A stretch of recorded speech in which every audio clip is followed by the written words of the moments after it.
Caligula, or Gaius Julius Caesar, Augustus Germanicus, was born at Antium, an ancient coastal town south of Rome, modern-day Anzio, on the 31st of August, 12 AD, during the twilight years of the reign of Emperor Augustus, 31 BC to 14 AD.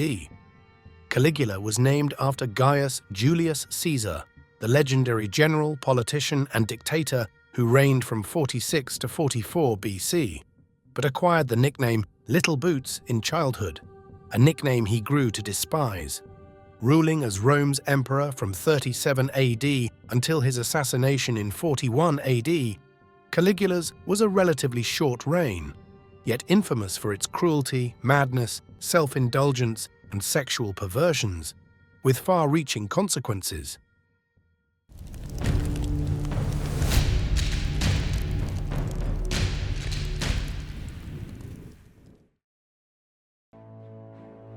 Little Boots.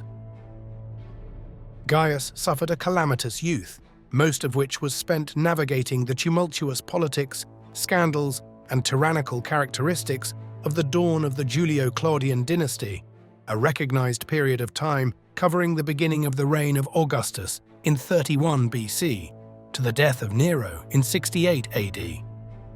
His earliest years were spent separated from his prominent parents. His father, Germanicus Julius Caesar, was a respected Roman general who commanded a full one-third of the entire army at the height of his power. The grandson of Mark Antony, another infamous general and politician, Germanicus led numerous successful and bloody campaigns in Germania and Gaul. Gaius's mother, Agrippina the Elder, was the granddaughter of Gaius Octavius Augustus, the founder of the Roman Empire and its first emperor, and the stepdaughter of the reigning emperor Tiberius Julius Caesar Augustus, and as such was extremely well versed in political intrigue.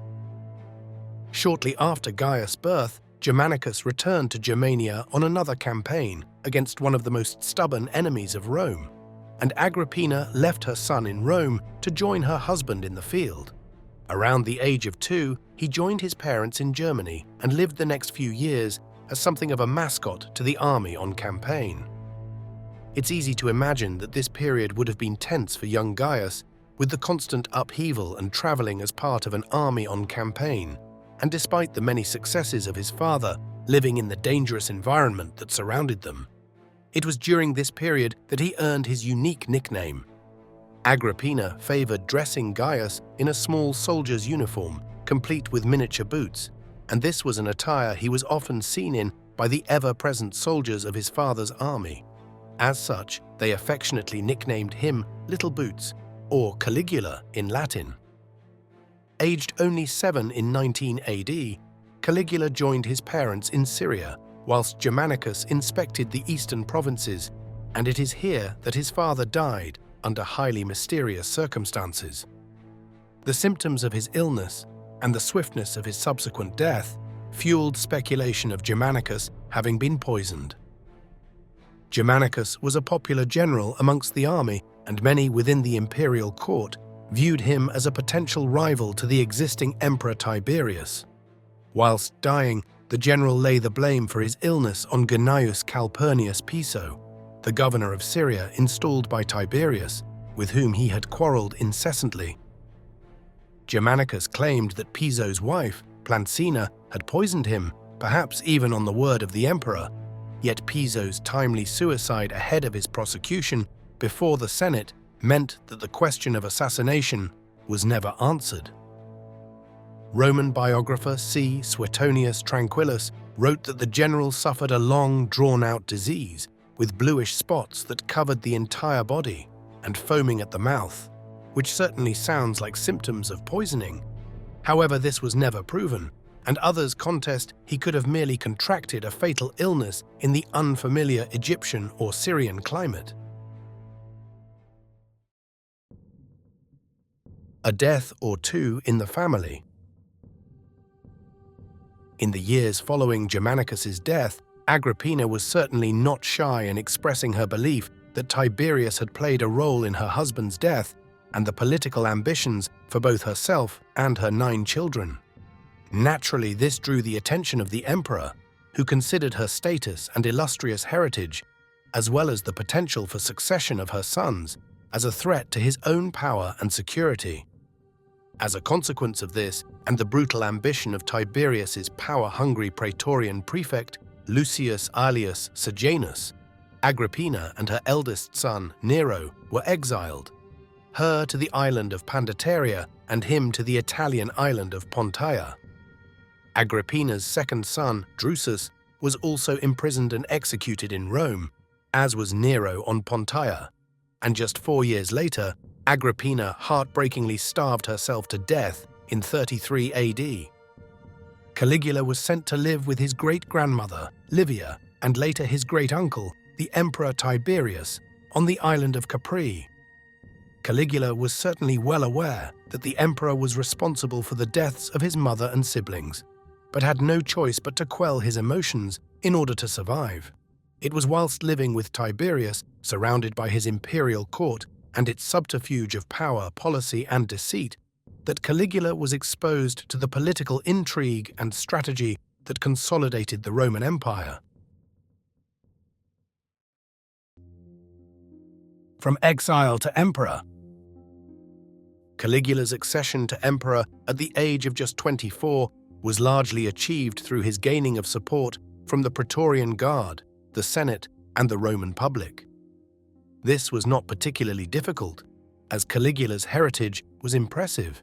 He was, after all, the great-grandson of the first Emperor Augustus, son of the esteemed general Germanicus and great-nephew to Tiberius. The public had become disillusioned with Tiberius' repressive reign and yearned for change. Following his death in 37 AD, his adopted grandson, Tiberius Gemellus, Caligula's uncle, was initially set to succeed him. Yet both Caligula's great-grandmother Livia and the powerful Praetorian Guard instead supported Caligula's claim to the throne. Some historians contend that the cunning Livia saw in Caligula a means to maintain control over the empire through a pliable and easily manipulated puppet capable of enhancing the significant influence she already wielded behind the scenes. Prefect of the Praetorian Guard, Quintus Navius Cordus Sutorius Macro, shrewdly looked upon his support for Caligula's claim as an opportunity for rapid promotion, affluence, and prosperity, and was even, supposedly, promised the governorship of Egypt in exchange for his sponsorship of Little Boots. Caligula was popular amongst the army, who had once revered his father and plainly hoped that his son would follow suit, and paired with his promise of a return to a time much like his great-grandfather Augustus's reign, with a restoration of many freedoms that were repressed during Tiberius' reign, the public rushed to support his claim. The Senate endorsed his claim in March of 37 AD, albeit highly intimidated by the Praetorian Guard, and once he assumed the throne, Caligula moved swiftly to consolidate his power. He eliminated any potential rivals and threats to his rule, including executing Tiberius Gemellus, and exiled or executed members of the nobility he suspected of plotting against him. Rumors quickly abounded as to the role, if any, that Caligula played in Tiberius's death. Some claimed he had the emperor poisoned, much like it was suspected his own father died, while others suggested he took a more personal approach by sadistically smothering the emperor in his bed. However, the consensus amongst historians concluded unlikely that Caligula played any part in the emperor's death. It was good in the beginning. In the early years of his reign, Caligula enacted a number of policies that brought him great favor from the general public. In the political sphere, he granted amnesty to many who had been exiled during Tiberius's reign, allowing them to return to Rome and resume their political activities. He improved relations with the Senate by consulting them on matters of governance and granting them greater autonomy in decision-making. In aid of the public, he implemented reformative tax cuts and abolished previously unpopular taxes, stimulating economic activity, and he garnered the support of the people by adopting policies of religious tolerance. Pay was increased for the military, and Rome's soldiers were provided with bonuses, land grants, and many other additional benefits upon completion of their loyal service. Evidently, people anticipated great things from Caligula. Mad, bad, and dangerous to know. The turning point in Caligula's reign is often attributed to a serious illness that nearly killed him. He experienced status epilepticus in 37 AD, which triggered an epileptic psychosis and the consequent psychopathic and paranoid changes. This may have been affected by excessive alcohol intake and lead poisoning. It was after his recovery that the first signs of his madness began. Some historians and psychologists have also attempted to label Caligula as suffering, either singularly or collectively, schizophrenia, bipolar disorder, encephalitis, neurosyphilis, and sociopathy, amongst a host of others. But there are many aspects to this discussion that unfortunately cannot be clearly satisfied without enough evidence to diagnose him confidently. The trauma that Caligula suffered throughout his youth and into adulthood cannot be underestimated. It is possible that he suffered from a genetic mental illness, or even that a genetic mental illness was exacerbated by his physical ailment. He often displayed examples of erratic behavior, excessive cruelty, paranoia, and grandiosity, appearing to have been unpredictable and impulsive, displaying extreme mood swings, and taking part in questionable and merciless behavior. As his reign played out, his behavior gradually became more bizarre and tyrannical. His extravagant spending was troublesome and resulted in bankrupting the imperial treasury, and clear signs of megalomania surfaced, including a need to be worshipped as a god and random acts of brutal torture and sadistic executions meted out at will. Caligula maliciously orchestrated a host of close personal deaths, either killing or cruelly driving to suicide his adopted son, Gemellus, his father-in-law, and the praetorian prefect Macro, who had assisted his rise to power.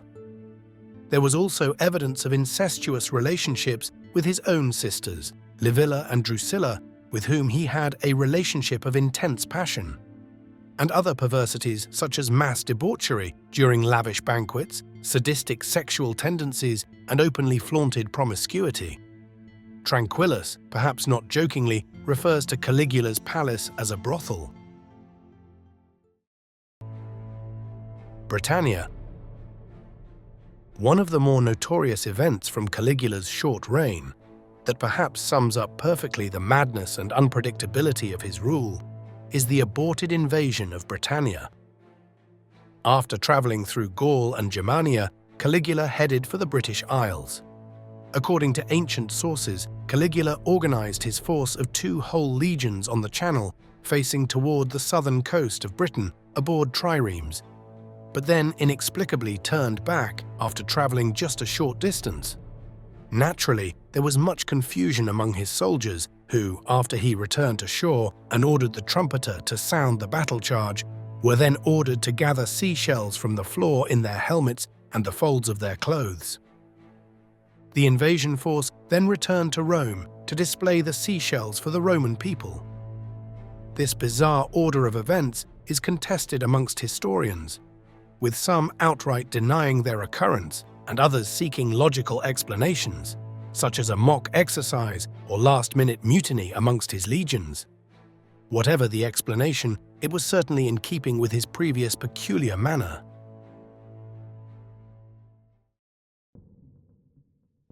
Assassination. Caligula's behavior furthered the divide between himself and the Senate, and a conspiracy amongst the Praetorian Guard began to fester, culminating in his eventual assassination on the 21st of January, 41 AD. The Praetorian Guard and the Senate, becoming increasingly fearful over his tyranny, unpredictable and mocking behavior, as well as generally resenting his character, attacked him during a public event at the Palatine Games, one of his favorite pastimes. Tribunes Cassius Chaerea and Cornelius Sabinus set upon Caligula, stabbing and hacking with their swords as other centurions joined in, until their emperor lay blooded and dead. Caligula's reign is often considered to be one of brutality and madness. Yet in more recent years, it has been suggested by historians that much of his law may have been exaggerated over the years and stylized by Hollywood. It is also interesting to consider in today's more liberally minded society the role that mental illness and childhood trauma may have played in Caligula's adult life, and subsequently his behavior. It certainly cannot be underestimated. Ultimately, there are a number of aspects to Caligula's legacy that serve as cautionary tales of the dangers of unchecked power, and both the prevalence and potential dangers of certain mental illness in people in power. Thank you for watching, and until next time, keep conquering with the power of knowledge.